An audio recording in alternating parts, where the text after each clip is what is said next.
सोमवार के दिन तू मेरे मंदिर के दरवाजे पर चौखट पर बैठ जाना, और दूसरा प्रतिदिन शाम के समय पर तू बेलपत्री के पेड़ के नीचे बैठ जाना। जो तेरी बेल वृक्ष के नीचे सेवा करने आए, जो शंकर जी के मंदिर में सोमवार को जल चढ़ाने आए, उसका जो पात्र जल चढ़ाकर जब वो घर लेकर जाए, उसके पीछे पीछे, पात्र के पीछे पीछे तू जाना और उसके घर में लक्ष्मी का भंडार भरकर आए। लक्ष्मी बेलपत्र के वृक्ष के नीचे तू विराजमान हो जा। उस बेलपत्र के वृक्ष के नीचे जो बुआरी लगाए, सेवा करे, चाकरी करे, एक बेटी को जैसे बड़ा करते हैं वैसे बेलपत्री के वृक्ष को जो बड़ा करे, बेलपत्री के वृक्ष का जो पालन करे, पोषण करे, उसकी संभाल करे, उस बेलपत्री के वृक्ष को जैसे जैसे वो उन्नति करे, वैसे वैसे उसके घर में समृद्धि बढ़ते जाए। उस जिसका खुद का मकान नहीं हो, खुद का मकान नहीं हो, किराए के मकान में रहते रहते जिंदगी बीत रही हो, खुद का नहीं, और बहुत दुख का जीवन चल रहा हो, बहुत कष्ट का जीवन, बहुत अपना खुद का कोई मकान नहीं, मान लो प्लाट है पर मकान बन नहीं रहा, या कोई प्रॉपर्टी अपनी नहीं बन रही, तो हम इस व्यासपीठ से कहना चाहेंगे कि एक प्रयोग अवश्य करिएगा, एक प्रयोग अवश्य। अपने आसपास के 5-6 बेलपत्र के वृक्ष देख लीजिए, अपने आसपास के नजदीक के 5-6 बेलपत्र के बड़े बड़े वृक्ष देख लो, या छोटे वृक्ष देख लो।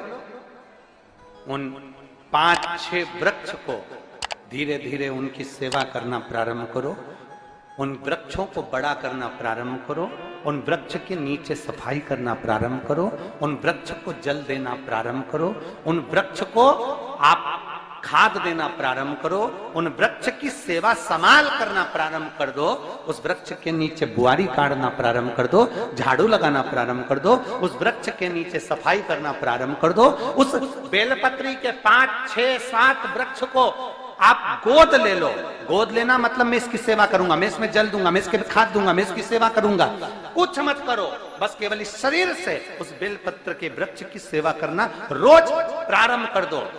6 महीना इंतजार करना और 6 महीना लगातार सेवा करना, 7वां महीना आपका और हमारा, और बताना कि भोलेनाथ ने प्रॉपर्टी दिलाई कि नहीं दिलाई और आगे बढ़ा है।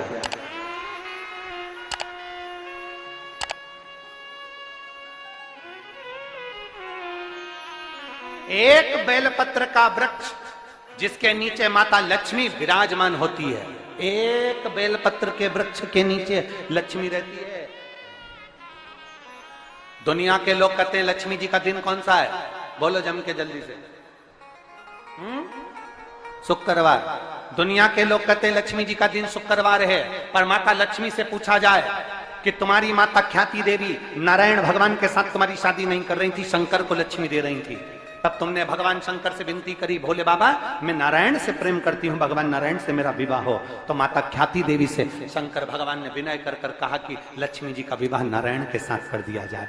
भगवान नारायण के साथ जब लक्ष्मी जी का विवाह हो गया, तब लक्ष्मी जी हाथ जोड़कर बोलती हैं, बाबा मेरा विवाह नारायण के साथ हो गया, पर मैं आपके चरणों की सेवा करना चाहती हूँ, बाबा आप कृपा करिए कि मैं क्या करूं आपके लिए। शंकर भगवान कहते हैं, लक्ष्मी बस 2 चीजें कर दे, एक सोमवार के दिन तू मेरे मंदिर के दरवाजे पर चौखट पर बैठ जाना, और दूसरा प्रतिदिन शाम के समय पर तू बेलपत्री के पेड़ के नीचे बैठ जाना। जो तेरी बेल वृक्ष के नीचे सेवा करने आए, जो शंकर जी के मंदिर में सोमवार को जल चढ़ाने आए, उसका जो पात्र जल चढ़ाकर जब वो घर लेकर जाए, उसके पीछे पीछे, पात्र के पीछे पीछे तू जाना और उसके घर में लक्ष्मी का भंडार भरकर आए।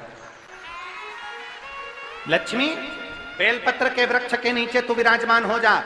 उस बेलपत्र के वृक्ष के नीचे जो बुआरी लगाए, सेवा करे, चाकरी करे, एक बेटी को जैसे बड़ा करते हैं वैसे बेलपत्री के वृक्ष को जो बड़ा करे, बेलपत्री के वृक्ष का जो पालन करे, पोषण करे, उसकी संभाल करे, उस बेलपत्री के वृक्ष को जैसे जैसे वो उन्नति करे, वैसे वैसे उसके घर में समृद्धि बढ़ते जाए, उसके घर में वैभव बढ़ते जाए। ये शंकर भगवान माता लक्ष्मी से करे, भगवान शिव माता लक्ष्मी से करे।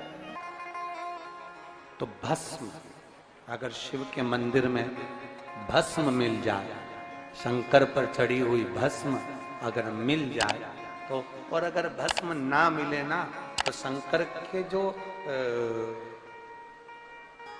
शंकर भगवान का जो शिवलिंग है, शिवलिंग के आसपास में जो जलाधारी है, यहाँ अगर भस्म ना मिले तो इस जलाधारी पर अपना हाथ स्पर्श कर कर अपने तन पर उसको लगाकर जरूर भस्म।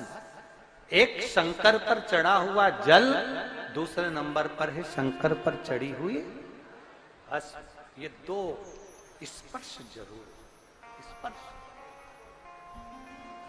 एक भस्म का एक बड़ा सुंदर चरित्र आता है। दूसरा, जिस भूमि पर बैठकर कथा सुनो उसकी रज को अपने मस्तक पर थोड़ा सा लगाकर अवश्य जाओ, तो जीवन का एक आनंद है। और शंकर के मंदिर में जाओ तो दो चीजें अवश्य लेकर आओ। पहला, शंकर जी पे चढ़ा हुआ, जम के बोलो, जल अवश्य लेकर आओ।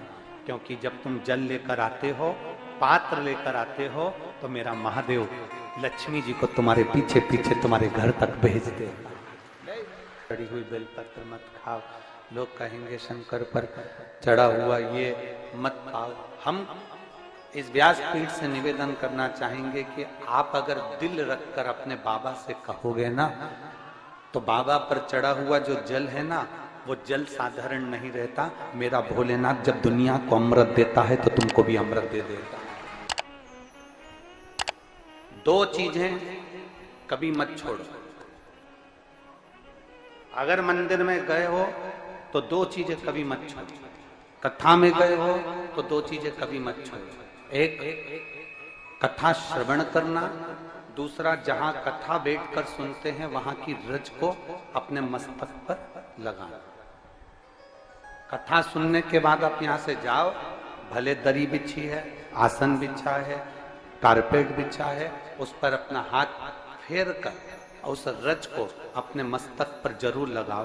क्योंकि शिव पुराण में, भागवत पुराण में, स्कंद पुराण में, कुर्म पुराण में, नर्मदा पुराण में, लिंग पुराण में, नारद पुराण में, ब्रह्म वैवर्त पुराण में, जितनी भी पुराणे हैं, सब पुराणों में लिखा है कि जिस स्थान पर बैठकर हम भगवान की कथा को सुनते हैं, उनको याद करते हैं, जितनी देर हम उनको याद करते हैं उतनी देर वो परमात्मा उस स्थान पर बैठा हुआ रहता है।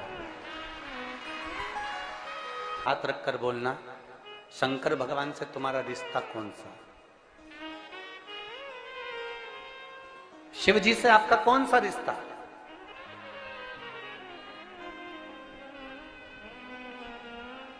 शंकर भगवान को आप क्या मानते हो? हमने आपको एक संबंध बताया था कि सीहोर कुबेरेश्वर धाम आपका मायका है, तो हम आपके भाई हैं, तो शंकर भगवान आपके पिता हैं, आपके बाप हैं, आपका बाबा है, आपका दादा है।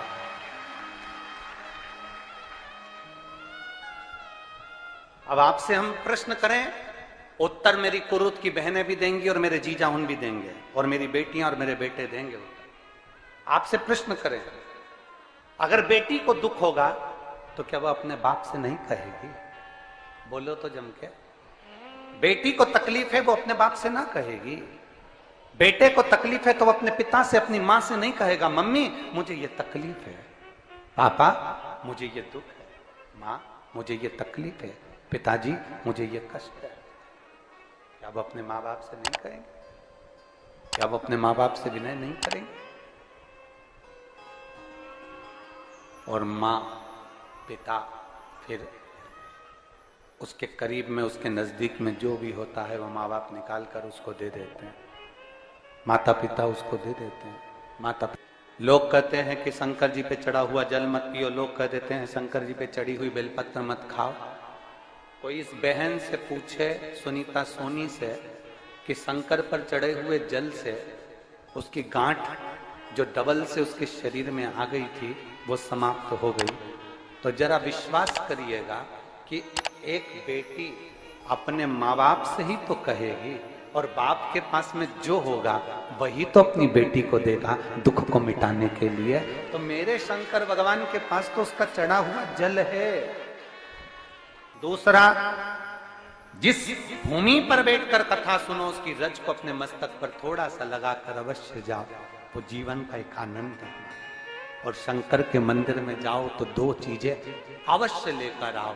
पहला, शंकर जी पे चढ़ा हुआ जम के बोलो, जल अवश्य लेकर आओ, क्योंकि जब तुम जल लेकर आते हो, पात्र लेकर आते हो, तो मेरा महादेव लक्ष्मी जी को तुम्हारे पीछे पीछे तुम्हारे घर तक भेजते हैं। दो चीजें लेकर अवश्य आओ, और शिव पुराण में जाओ तो दो चीजें लेकर अवश्य जाओ। पहले नंबर पर शंकर की कथा और अपने अंदर विश्वास कि मेरे महादेव की मैंने कथा सुनी है, अब मैं भटकूंगी नहीं। सारी दुनिया में मैंने ठोकर खा ली, अब कहीं ठोकर नहीं खाऊंगी, अब तो दरवाजे पर महादेव के जाऊंगी, बाकी की कहीं। दूसरा, कथा में बैठी हूं बाबा के इस रज को, ये रज नहीं है, ये धूल नहीं है, ये मेरे बाबा के कैलाश 12 ज्योतिर्लिंग का चंदन है, इसको मस्तक चढ़ाऊंगी अपने हृदय से। लाते हो आप लोग? हाथ उठाओ जरा, रख लो, बहुत बढ़िया, प्रणाम आपको सभी को, नमन। 2 बूंद जल लेकर आओ, पगला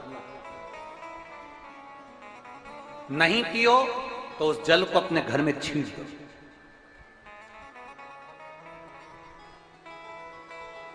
नहीं पी सकते उस जल को छींट दो। सारे घर के लोग नहीं पी रहे, उस जल को मटके में डाल दो, हंडे में डाल दो। 2 बूंद जल हंडे में डाला, सब पी गई। आपको अलग अलग किसी को देने की जरूरत नहीं पड़ी, किसी को नहीं। हंडे में डाल दो, मटके में डाल दो, सब उस पानी को पीना रात।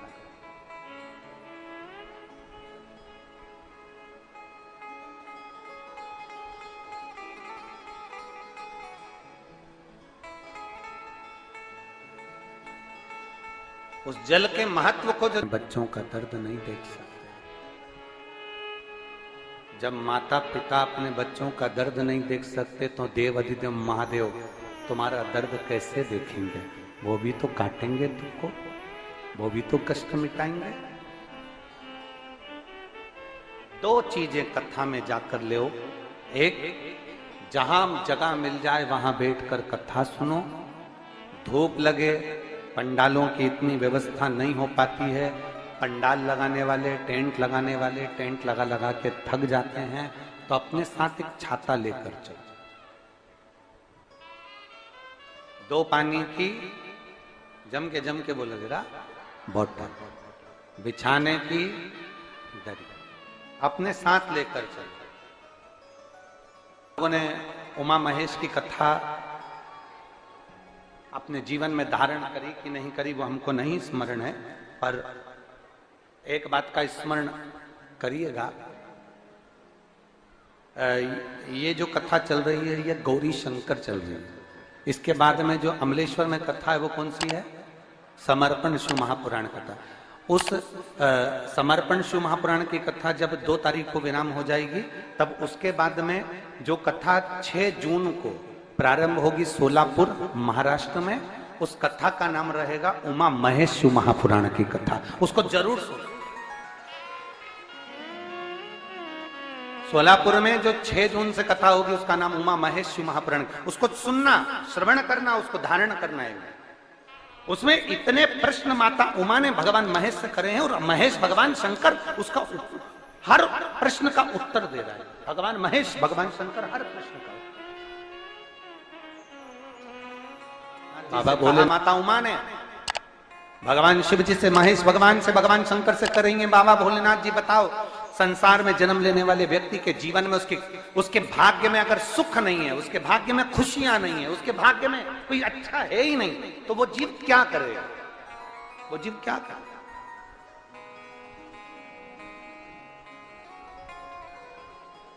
भगवान शंकर कह रहे हैं, पार्वती, संसार में जन्म लेने वाला मनुष्य अगर उसके भाग्य में सुख नहीं, उसके भाग्य में अगर खुशियां नहीं है, उसके भाग्य में अगर सुख नहीं है, उसके भाग्य में अगर अच्छा नहीं है, पत्रिका दिखा ली सुख नहीं है, कार्य कर कर देख लिया सुख नहीं है, तकलीफ उसकी जिंदगी में चल ही चल रही है, तो भगवान शंकर कहते हैं, भगवान महेश कहते हैं, उमा, उस मनुष्य को दूसरे का अच्छा करना प्रारंभ कर देना चाहिए, तो उसकी अच्छाई अपने आप सामने आना